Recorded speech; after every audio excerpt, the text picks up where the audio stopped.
Idriss Déby a été tué au moment même où il venait d'être réélu pour un sixième mandat. Il a été tué sur le champ de bataille, donc il y a des incertitudes sur qui l'a tué, peut-être les rebelles, il est aussi possible que ce soit des personnes de son entourage. Ça, on ne le sait pas encore. Et c'est étonnant, effectivement, un chef d'État qui va sur le champ de bataille, mais c'est pas la première fois qu'Idriss Déby le faisait. Il l'avait fait encore l'année dernière. Lorsqu'il était allé voir les combattants contre Boko Haram. Ce moment est en fait révélateur de quelque chose qui est structurel dans l'histoire du Tchad, qui est la construction d'un homme fort militaire.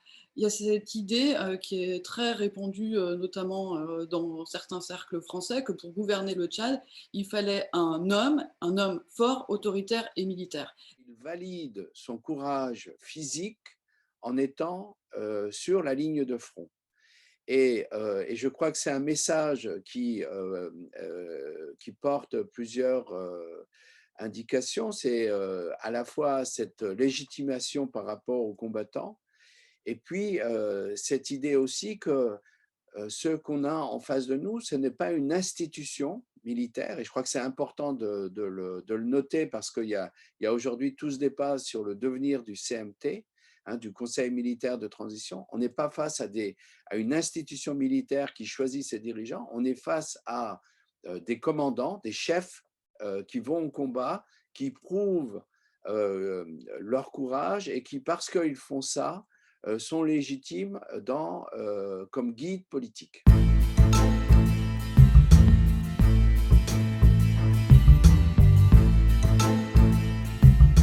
Les armes sont devenues le mode de contestation politique ordinaire. Au Tchad, il n'y a jamais eu d'alternance politique autrement que par la violence. Aucune élection n'a permis à un président d'être élu, à part Idriss Déby lui-même qui a été réélu plusieurs fois, mais à la suite d'une prise du pouvoir par les armes en 1990. Et donc on a un champ politique qui n'a jamais été pacifié.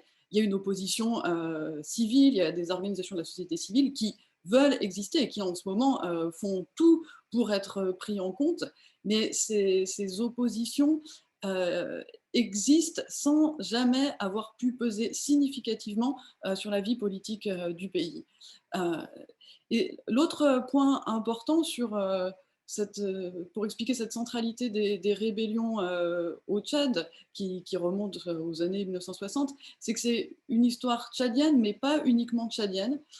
C'est une histoire qui est régionale. Les rébellions ont eu des bases arrières en Libye, là pour le fact, mais les rébellions des années 2000, les dernières grandes rébellions qui avaient attaqué la capitale N'Djamena, avaient, elles, des bases arrières au Soudan. Et si on remonte dans l'histoire du Tchad, dans l'histoire du Frolina, on voit que toutes les rébellions ont eu des bases arrières dans les pays autour. Le régime Déby, mais je crois aussi le régime Abré, sont des régimes qui ont suscité de façon continue des rébellions. Au fur et à mesure qu'ils suscitaient de nouvelles rébellions, suscitaient de nouvelles armées pour battre ces rébellions. La dernière grande phase de rébellion, c'est celle des années 2000, avec des groupes rebelles qui sont issus de l'intérieur du pouvoir, hein, grande tradition tchadienne, qui sont sanctuarisés au Darfour, qui essayent donc à différents moments en 2006 et en 2008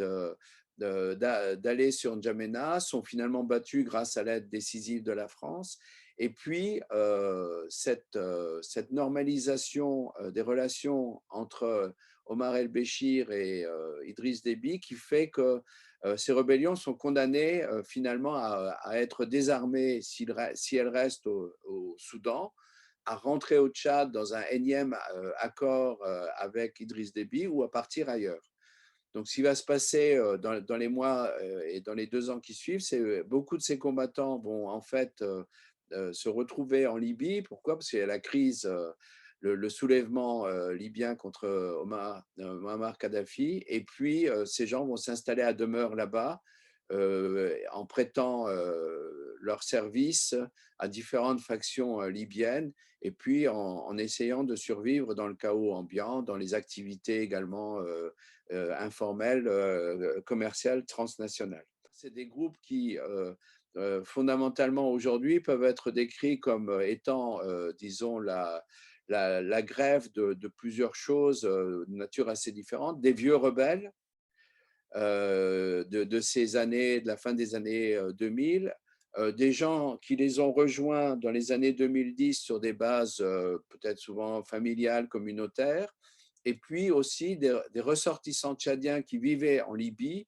et qui, pour se protéger ou pour trouver un nouveau travail, ont pris des armes et se sont retrouvés dans un mouvement armé pour, là aussi, être loués. Je ne crois pas qu'ils aient une densité politique forte ou même existante.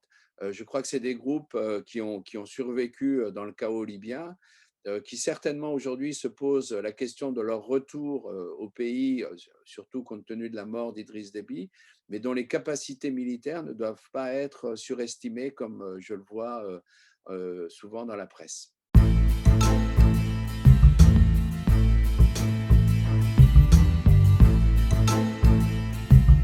À la suite de la mort de Déby, c'est l'un de ses propres fils qui a pris la tête d'un conseil militaire de transition. Ils ont tout de suite annoncé la dissolution de l'Assemblée nationale et la dissolution du gouvernement. Donc c'est un coup d'État, hein, parce qu'il n'y a pas de respect de la Constitution. Ils ont tenté ensuite de revenir vers le président de l'Assemblée nationale, qui entre-temps avait été dissoute, pour faire dire à ce président de l'Assemblée nationale qu'il a fait, en toute lucidité, si je reprends les termes du communiqué de presse, c'est-à-dire qu'il a dit qu'il était d'accord pour ce conseil militaire de transition. Donc là, on a un coup d'État qui est ubuesque, mais qui n'en reste pas moins un coup d'État. Ce fils Déby était pressenti pour prendre sa succession. C'est un militaire de 37 ans qui s'est battu au Mali notamment, qui avait un rôle important dans la DGSSIE, enfin, c'est-à-dire le corps d'élite de l'armée tchadienne, mais ça ne veut pas dire qu'il est respecté par tous.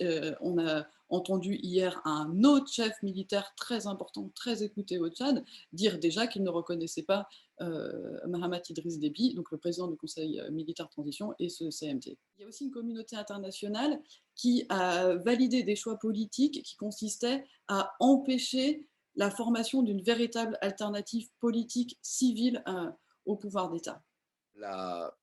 Fondamentalement, la création de ce CMT, c'était essayer de garder le pouvoir dans la mesure où si on ne le faisait pas immédiatement, d'autres groupes militaires l'auraient fait. C'est un peu ça la logique. Et je crois que le Mahamat Idriss va avoir des problèmes à plusieurs niveaux. Le premier, c'est qu'il a été au Mali, il ne s'est pas battu au Mali. Au Mali, son rôle était en gros d'être le porte-parole du contingent tchadien. Je crois que sa légitimité guerrière, elle est relativement limitée d'un côté. De l'autre côté, vous avez un autre problème qui est est-ce que la famille Itno peut être ou doit rester, après 30 ans, encore celle qui guide les Agawas. Et je crois que de très nombreux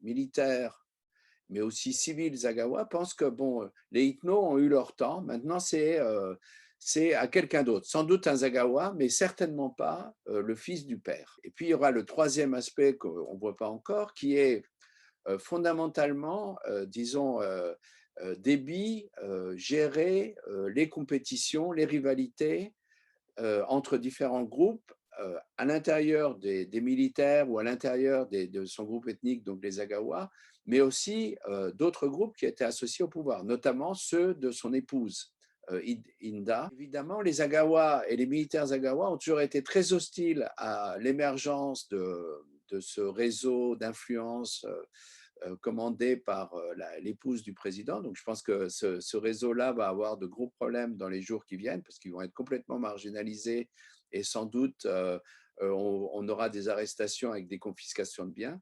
Mais aussi à l'intérieur des Agawas, on va avoir, si vous voulez, un certain nombre de règlements de compte qui sont basés sur des conflits récurrents.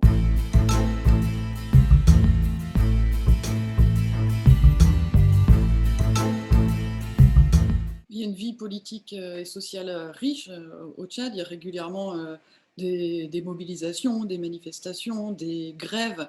On a des syndicats, par exemple, qui sont très actifs.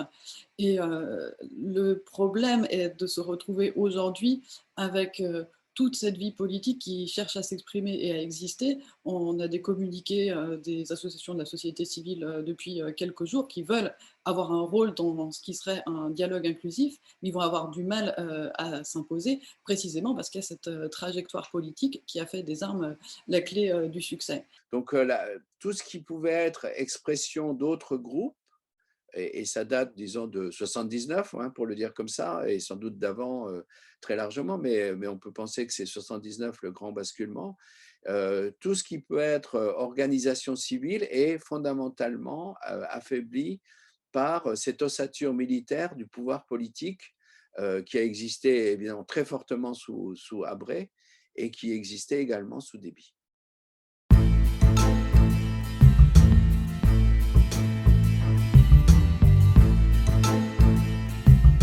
Donc oui, on entend depuis quelques jours que la France perd son meilleur allié au Sahel. Et la- Idriss Déby a joué cette carte militaire en politique régionale et en politique internationale pour faire du Tchad une puissance régionale, mais une puissance régionale toujours sur la question militaire. Ce qu'il faut voir, c'est que ça n'a pas commencé avec Idriss Déby, hein. Les Français sont présents au Tchad depuis la conquête du pays en 1900, mais ils n'ont quasiment jamais quitté le Tchad après l'indépendance en 1960. Il y a des interventions militaires qui ont commencé dès les premières années de l'indépendance. Alors évidemment, les motifs changent aussi, les modes d'engagement changent. On n'est plus dans les guerres contre-insurrectionnelles des années 60 et 70, mais la France a maintenu sa base militaire, qui est aujourd'hui l'opération Barkhane, et qui avant était l'opération Épervier, mais l'opération Épervier elle-même était installée au Tchad depuis 1986, donc dans un contexte politique interne, régional, international radicalement différent. Et cette succession d'interventions militaires a créé un état d'intervention militaire permanent. La question qu'on doit véritablement poser, et si on prend un peu de recul historique, est-ce que la France est vraiment un acteur extérieur des conflits tchadiens? La France qui n'a quasiment jamais quitté le Tchad. Et donc je pense qu'il faut aussi, avec ce recul, interroger les bases même de cet État post-colonial qui s'est formé dans des relations permanentes entre l'ancien colonisateur et le Tchad. Ce qu'on peut imaginer, hein, c'est il va y avoir un impact en RCA, en République centrafricaine. C'est un peu compliqué à expliquer. Il y aura surtout, je crois, une des choses qui vont venir dans les actualités internationales, ça va être ce que ça va changer au Darfour, dans la mesure où la situation au Darfour est compliquée. Il y a un accord de paix qui a été signé avec des mouvements rebelles, mais cet accord de paix va dysfonctionner, hein, très clairement. Et de plus, si vous voulez, on a eu cette politique depuis 2009 où Idriss Déby a quand même recruté pas mal de Soudanais. Numéro 2 du conseil militaire associé à la gestion du Soudan ont également une composante tchadienne qui est importante. Donc, évidemment, tous ces combattants vont devoir réévaluer leur avenir eu égard à la situation politique au Tchad. Et là, on peut penser que ça va ajouter du désordre au désordre. Donc, je pense que là, c'est un vrai problème. Après, sur le Sahel, les Français se sont engagés sur une stratégie militaire. Idriss Déby, pour ces raisons, a fourni des militaires qui se battaient. Et donc, d'une certaine façon, c'est vrai que les Français ont perdu un allié important. Le problème est, un, cet allié et cette armée tchadienne remplissaient certaines fonctions, mais n'en remplissaient pas d'autres. L'armée tchadienne avait des défauts, et l'un de ses principaux défauts était d'être une armée incapable de sécuriser les civils et au contraire plutôt prône, disposée à les maltraiter. Donc ça, c'est un vrai problème.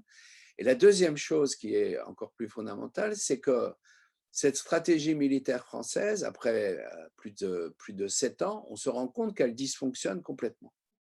ce qui est important, c'est que ce n'est pas une crise du djihadisme, ce n'est pas un épisode de contre-terrorisme. C'est ça que ça veut dire.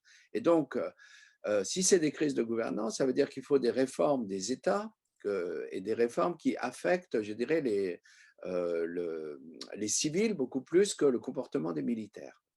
Donc, d'une certaine façon, l'appui tchadien va être défaillant dans les semaines qui viennent.